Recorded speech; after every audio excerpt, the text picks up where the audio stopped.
Assalamualaikum warahmatullahi wabarakatuh. Waalaikumsalam warahmatullahi wabarakatuh. Kaifa halukum? Alhamdulillah, alhamdulillah Allah.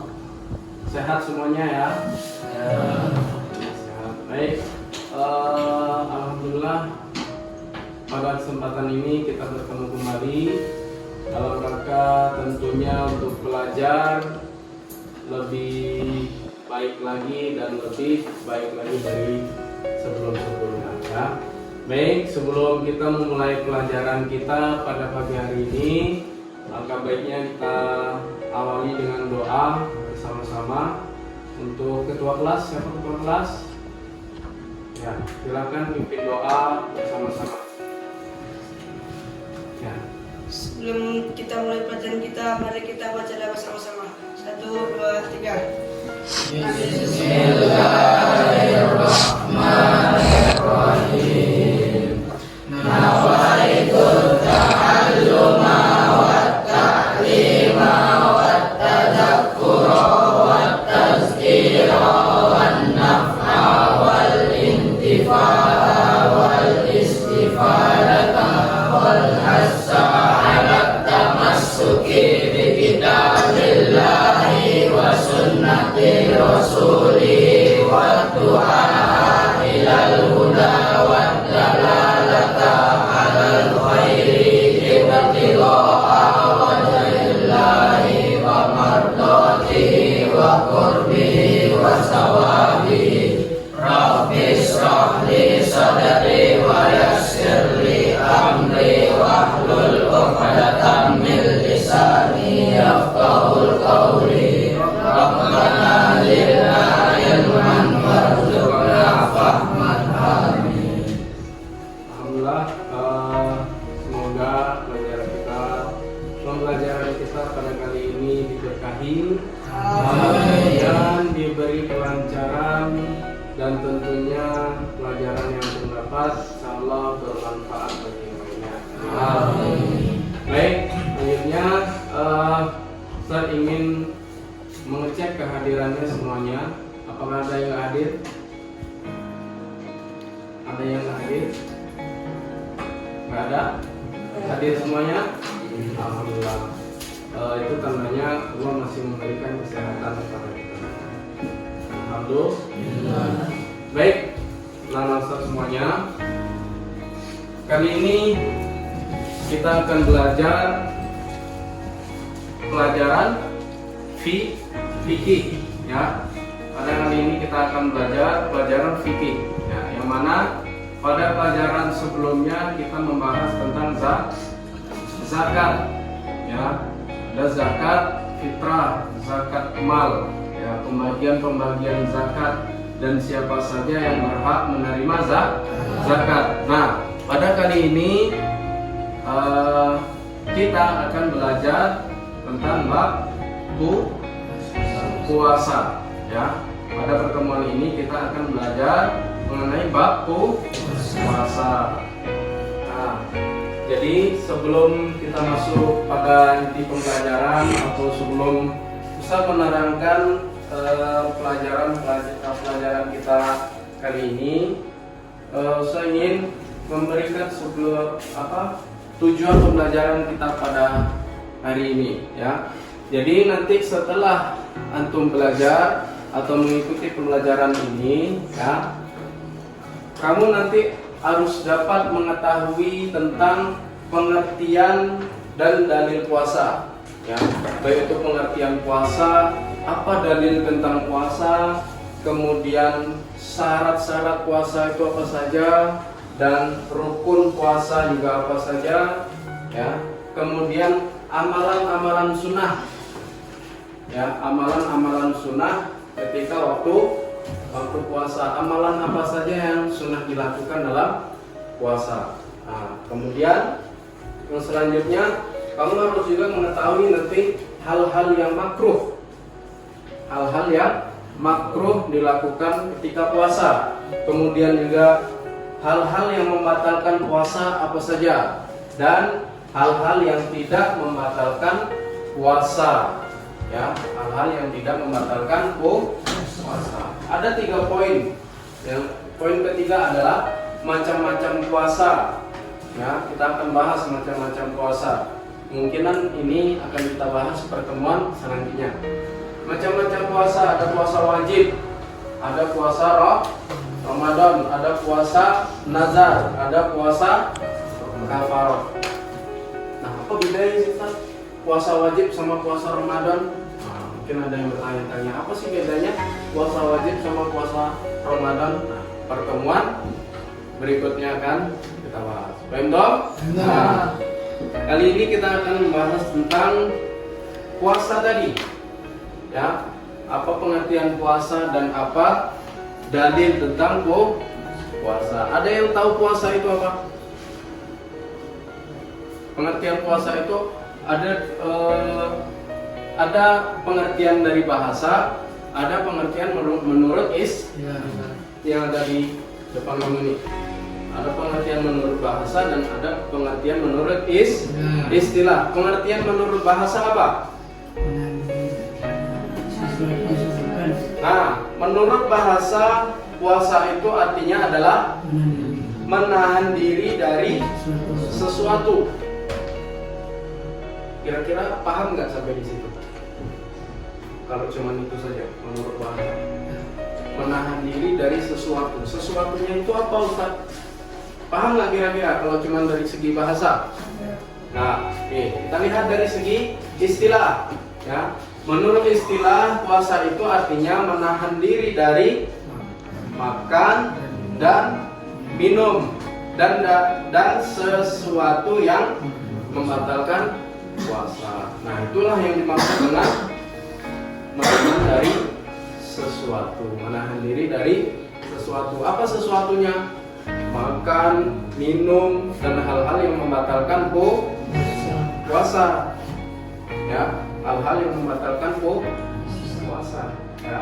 Dalam menurut istilah ini Allah jelaskan dalam Al-Quran. Nah, ini termasuk dalil puasa juga. Ya, apa dalilnya? Nah, coba nanti kamu buka di Al-Quran surat Al-Baqarah ayat 187. Siapa yang hafal? Ayat 187. Siapa yang hafal ayatnya? Saya sebutkan pertamanya ya. Wa kulu washrabu hatta yatabayyana. Ya, siapa yang hafal? Yang hafal saya kasih hadiah nanti. Siapa yang hafal? Wa kulu washrabu hatta yatabayyana lakumul khaytu. Sedikit lagi setambahan. Siapa? Ya. Fakulu washrabu hatta yatabayyana lakumul khaytul abyadu minal khaytil aswadi minal fajr. Summa atimmu siyama ilal lail wa la tubashirunna wa antum aakifuna fil masajid. Tilka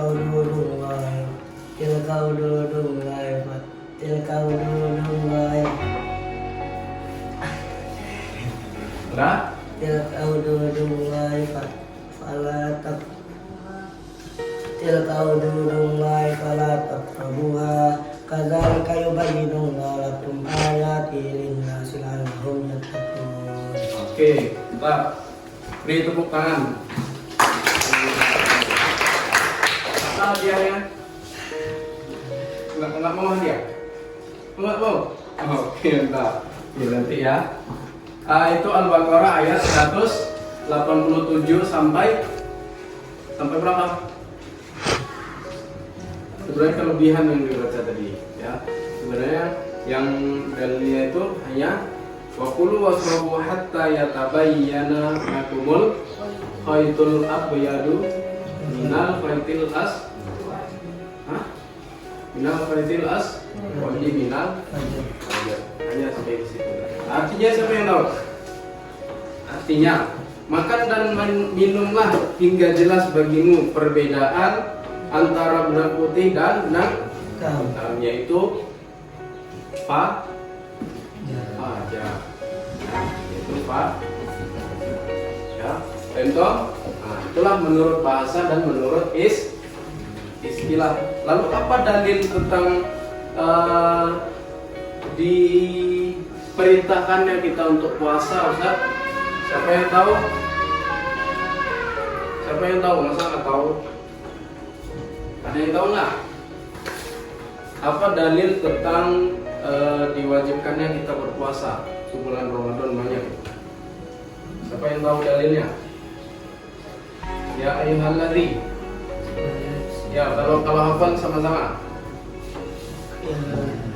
1, 2, 3.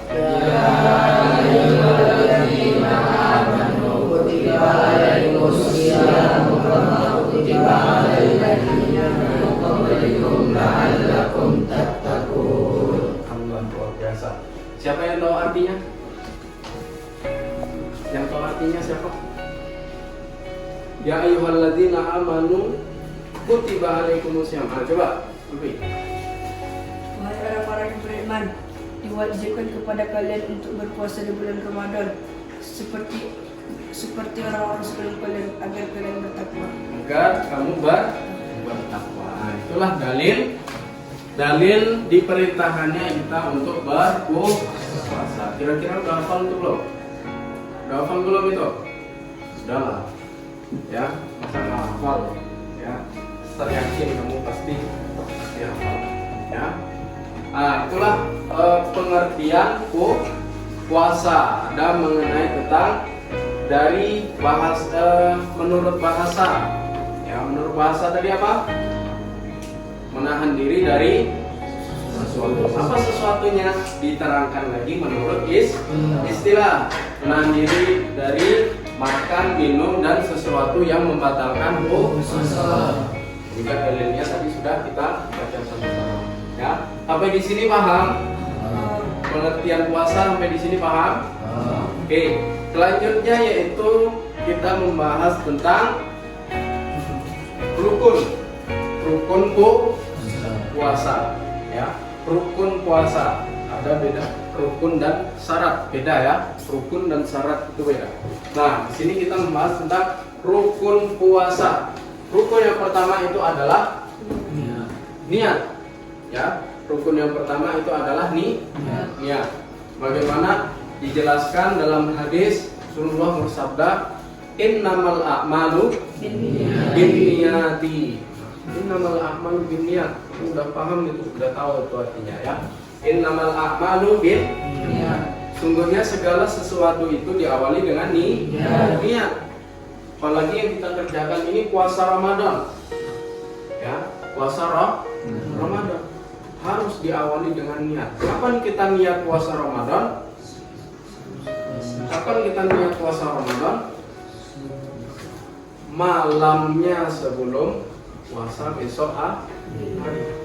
Ya, biasanya kamu membaca niat itu kalau setelah sholat tarawih, betul nggak? Ya kan? Setelah sholat tarawih, imamnya itu membaca niat puasa untuk besok. Ya, betul? Ya. Karena apa? Coba siapa yang hafal niat puasa? Kalau hafal sama-sama, siapa masa nggak hafal? Niat puasa.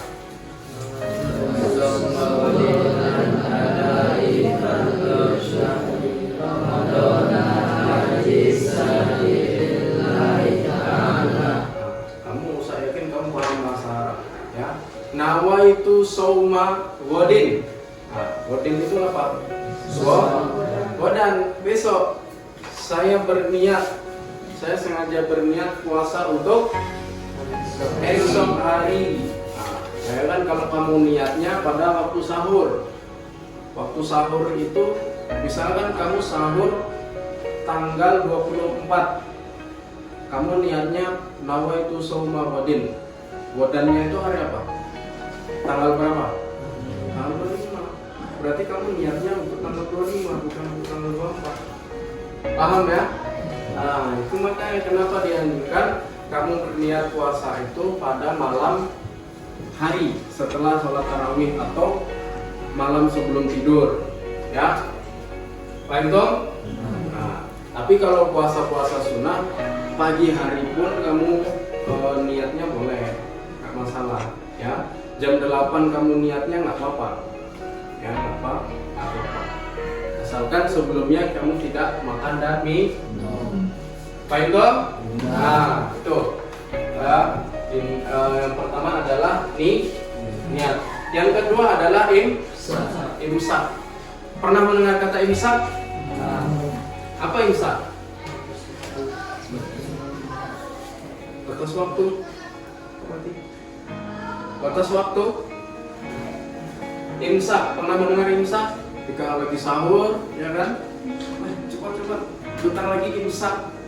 Ya, betul kan? Nah, apa itu imsak? Hah? Apa imsak? Tadi bersuara. Apa itu imsak? Imsak itu menahan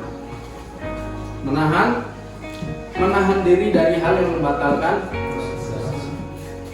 Ya, artinya kalau sudah masuk waktu imsak, sudah tidak boleh lagi makan, ya nggak boleh lagi minum, tidak boleh lagi melakukan hal-hal yang membatalkan puasa. Ya, paham? Nah, itulah rukun puasa. Yang pertama niat dan yang kedua imsak. Paham toh? Paham sampai di sini ya? Paham? Nah, selanjutnya kita akan membahas tentang syarat wajib.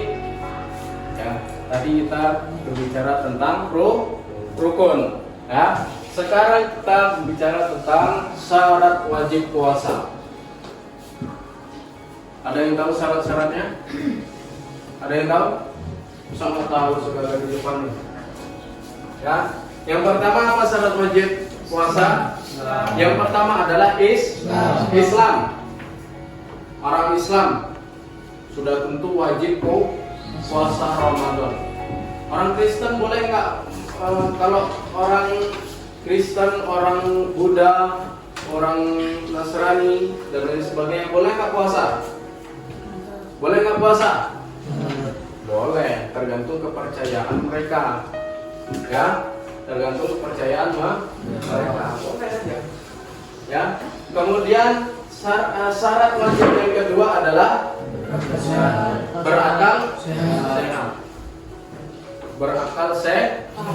Jadi kalau orang gila nggak boleh. Bukan nggak boleh, boleh nggak puasa. Ya, boleh nggak puasa. Nggak diwajibkan. Ini namanya aja syarat wajib. Jadi kalau orang yang berakal sehat, dia wajib puasa. Tapi kalau orang gila, boleh nggak puasa? Boleh. Boleh nggak puasa? Ya, karena syarat wajibnya adalah orang yang berakal sehat. Ya, berakal sehat. Kemudian yang ketiga adalah balik. Tahu balik? Tahu balik apa itu balik? Belum dewasa. Yang lain? Ada yang lain? Tumbuh dewasa. Yang lain? Pendapat yang lain ada nggak? Ya, balik ini ya tumbuh dewasa dan juga cukup umurnya, nggak sampai umurnya. Ya, juga sampai kira-kira balik itu apa artinya? Balik, ya, ada yang tahu? Kamu paham bahasa Arab nggak tahu? Balik, sampai, ya, balik itu sampai apa? Sampai pada umurnya, ya, sampai pada umurnya. Ya. Jadi kalau anak kecil wajib atau tidak untuk puasa? Wajib atau enggak untuk puasa? Tapi dianjurkan untuk berpuasa. Tujuannya untuk apa? Melatih, ya. Tujuannya untuk melatih kebiasaannya untuk berpuasa supaya nanti ketika sudah tumbuh dewasa tidak kaget puasa apa? Ya, paham toh? Nah, kemudian yang selanjutnya adalah sehat. Orang sehat wajib berpuasa. Orang sehat wajib puasa Ramadan. Ya. Jadi kalau dia dalam keadaan sakit, ya dalam keadaan sakit boleh tidak puasa. Ya, boleh tidak puasa. Asalkan apa? Puasa yang hari itu dia tidak puasa harus diganti, harus dibayar. Apa namanya? Qadha puasa, mengqadha. Ya, itu mengqadha puasa. Nah, itu. Selanjutnya yang keberapa? 2, 3, 4, yang kelima adalah mukim atau menetap. Paham? Apa yang paham? Mukim atau menetap ini maksudnya apa? Mukim atau menetap? Siapa yang paham? Nggak ada? Oke, mukim atau menetap ini artinya dia tidak berada dalam perjalanan. Dia berada di daerah itu, tidak ada kemana-mana, tidak ada keluar kota dan lain sebagainya. Ya, jadi dia tidak berada dalam perjalanan. Artinya musafir. Dia tidak dalam keadaan musafir. Ya. Jadi kalau orang dalam perjalanan itu boleh tidak berpuasa dengan ketentuan jarak yang sekian jauh. Kurang lebih itu jalan yang ditempuhnya kurang lebih 100 km. Ya, kalau lebih perjalanan kamu dari 100 km, maka boleh untuk tidak berpuasa. Ya, contoh. Kemudian yang selanjutnya adalah mampu menjalankan apa kira-kira maksudnya? Mampu menjalankan puasa. Apa maksudnya? Mampu menjalankan puasa. Dan ini ditujukan untuk orang-orang tua, ya, orang-orang tua, orang-orang yang lanjut usia, yang sudah tidak mampu lagi untuk berpuasa. Lalu puasanya gimana, Ustaz? Gimana dia membayar puasa? Gimana cara orang tua itu membayar puasa? Dengan cara membayar fidyah. Membayar fidyah. Memberi makan kepada fakir miskin. Itu cara dia membayar puasa. Kemudian yang terakhir adalah perempuan yang sedang tidak haid dan nifas, ya, tidak lagi halangan perempuan, maka wajib untuk berpuasa. Ya, paham tom? Kemudian ada yang tinggal lagi, ini tadi berakal sehat dan balik. Kenapa orang yang gila tidak boleh tidak berpuasa? Kenapa anak-anak tidak diwajibkan untuk berpuasa? Siapa yang tahu dalilnya? Ada yang tahu dalilnya? Ya, sebutkan dalilnya ini. Ya. An Aisyah anna Rasulullah sallallahu alaihi wasallam qala rufi'al qalam an salasatin. Sudah pernah dengar? Rufi'al qalam an salasatin. Anin na'imin hatta yastayqiza wa anis saghiri hatta yakbara wa anil majnuni hatta yaqala au yufiqa. Rawahu Ibnu Majah. Artinya dari Aisyah radhiyallahu anha, dia berkata bahwa Rasulullah bersabda, ada 3 golongan yang terlepas dari hukum Islam tadi. Ya. Yang pertama yaitu orang yang tidur hingga dia terbangun, kemudian anak-anak hingga dia besar atau balik. Kemudian yang ketiga adalah orang gila hingga dia berakal sehat atau sadar. Nah, inilah syarat wajib puasa. Ini orang-orang yang wajib untuk berpuasa, tidak mempunyai halangan, tidak mempunyai halangan apapun ya, untuk tidak berpuasa. Paham toh? Paham toh? Nah, oke. Selanjutnya kita akan membahas tentang sunnah puasa. Apa saja sunnah-sunnah yang dilakukan dalam berpuasa? Ya, kira-kira apa saja? Nah, itu sudah terjabarkan atau tuliskan. Yang pertama adalah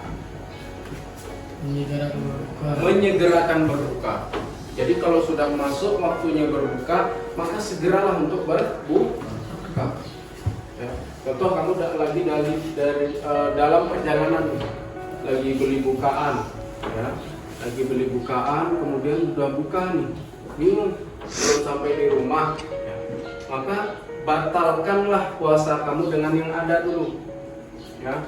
Minum air mineral contohnya seteguk boleh. Yang penting puasa kamu batal dulu. Batal dalam waktu berbuka. Jangan belum berbuka dibatalkan. Ya. Baik, kemudian yang selanjutnya adalah berdoa saat berbuka. Tidak hanya berbuka aja sih. Ya. Berbuka itu kan makan atau minum. Betul? Nah, apa doa makan? Apa doa makan?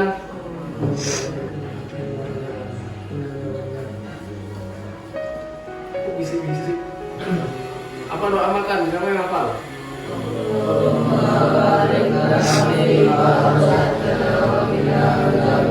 Kalau doa berbuka,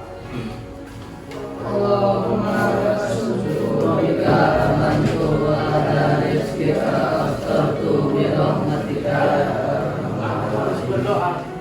Ya, harus berdoa saat berbuka supaya mendapat berkah. Kemudian yang selanjutnya adalah makan sahur. Ini kebanyakan kan, ya, dibangunkan, bangun sahur, ngantuk, ya, kebanyakan ngantuk akhirnya nggak sah. Sahur ini sangat disunahkan, sangat dianjurkan dalam puasa. Kenapa? Nah, Rasulullah menjelaskan dalam hadisnya, dalam hadis Rasulullah menjelaskan, ya, tentang dianjurkannya makan sahur. Apa hadisnya? Tasahharu fa inna fis sahuri barakatan. Sahurlah, kamu makan sahurlah. Sesungguhnya dalam sahur ini terdapat barokah. Walaupun kamu minum hanya satu teguk, satu gelas, walaupun makan hanya 3 buah kurma, walaupun makan hanya 1 suap, boleh, ya, karena dalam sahur itu terdapat ya. Kemudian sunnah selanjutnya adalah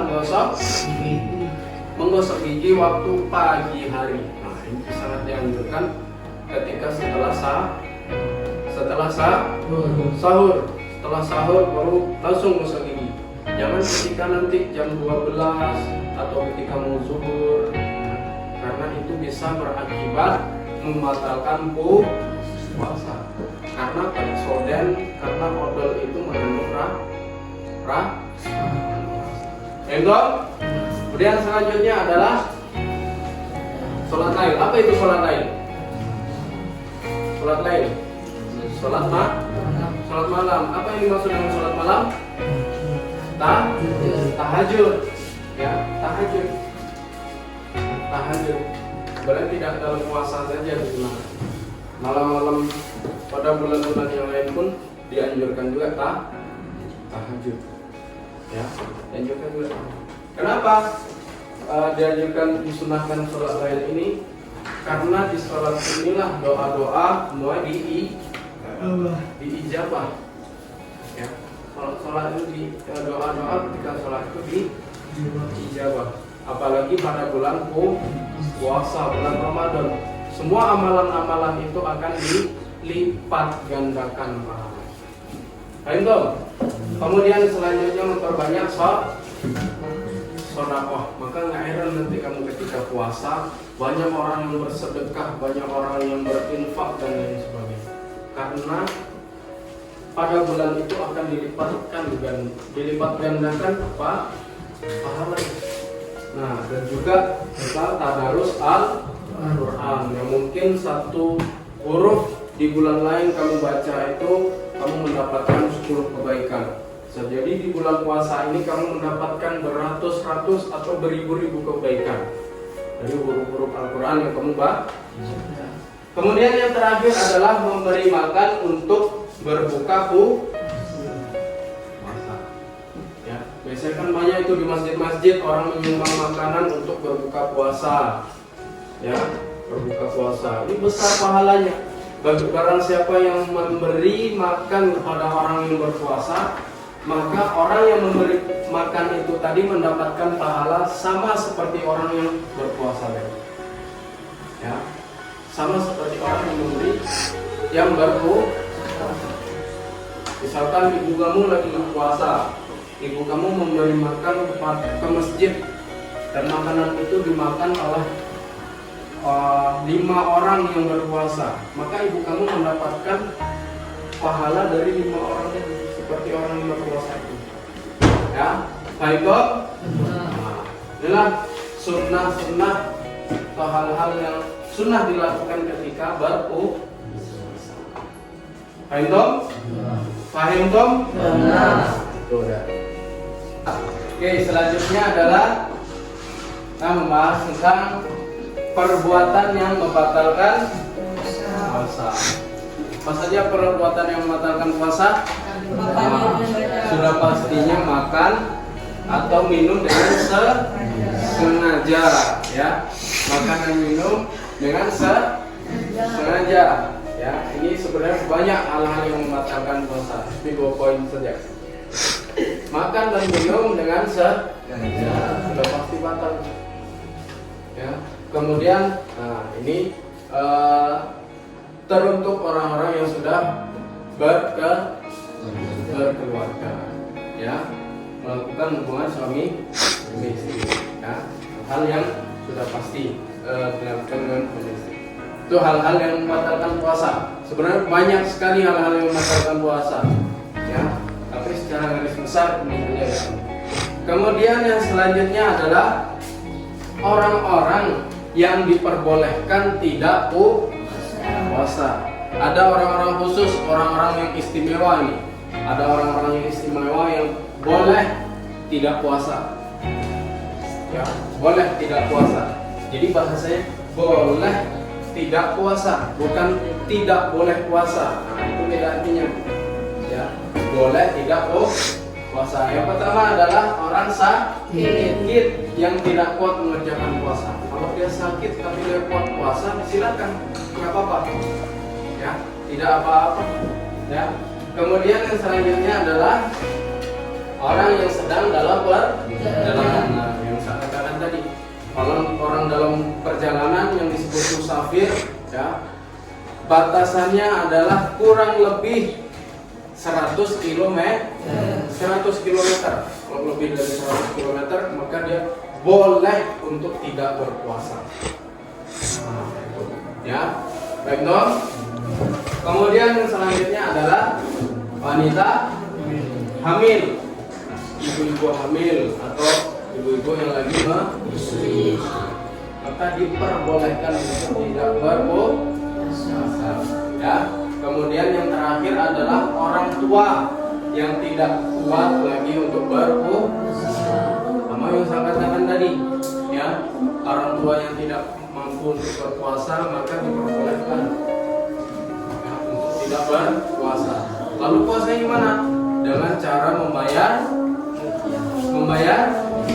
fidyah, ya, dengan cara membayar fidyah.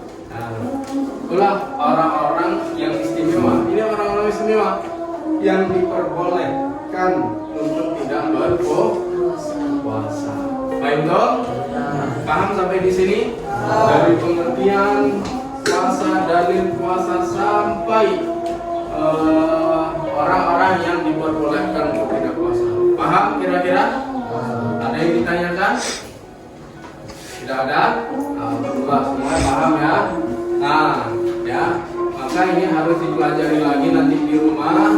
Silakan dibaca-baca lagi bukunya, ya, dipelajari terus supaya nanti ketika ujian tidak bingung, ya. Baik toh? Baik toh? Oke. Nah, jadi selesai sudah pelajaran kita hari ini, ya.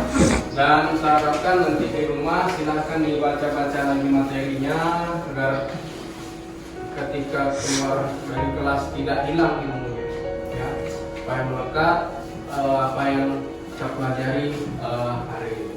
Oke, baik, sebelum kita mengakhiri pelajaran kita hari ini, ya, kita akan memberi beberapa pertanyaan berkaitan tentang pelajaran kita hari ini, ya, materi kita hari ini tentang puasa, ya. Silakan nanti yang bisa jawab silakan angkat tangan, ya. Yang bisa jawab silakan angkat tangan, ya. Untuk pertanyaan yang pertama, yang mudah-mudahan saja. Apa pengertian puasa menurut bahasa? Azim, coba. Pengertian puasa menurut bahasa. Tadi ada menurut bahasa dan menurut istilah. Menurut bahasa apa? Menahan diri dari sesuatu. Oke, beri tepuk tangan. Dan pertanyaan yang kedua. Apa pengertian puasa menurut istilah? Kok bisa? Farel, coba. Farel. Menahan diri dari makan dan minum dan segala sesuatu yang dalam puasa. Menahan diri dan minum dan Sesuatu yang membatalkan puasa. segala sesuatu yang membatalkan puasa. Oke, beri aplaus untuk Farel. Dan yang terakhir, karena sudah habis, yang terakhir, apa dalil diwajibkannya kita berpuasa? Kok bisa? Yang belakang, Pandu. Apa dalil diwajibkannya kita berpuasa? Ya ayyuhallazina amanu kutiba alaikumusiyam kama kutiba alal ladzina min qablikum la'allakum tattaqun. Oke, beri tepuk tangan dari Pandu. Ya.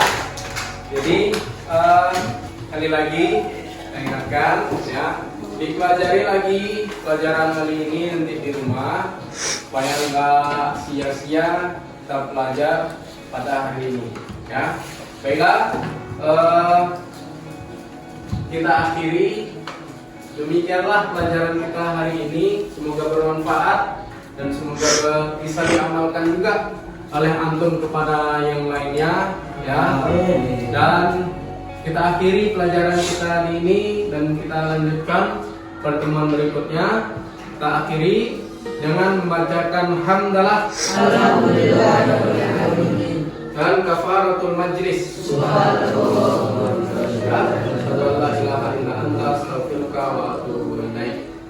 Minta maaf kalau ada kesalahan. Saya akhiri. Wassalamualaikum warahmatullahi wabarakatuh. Waalaikumsalam warahmatullahi wabarakatuh.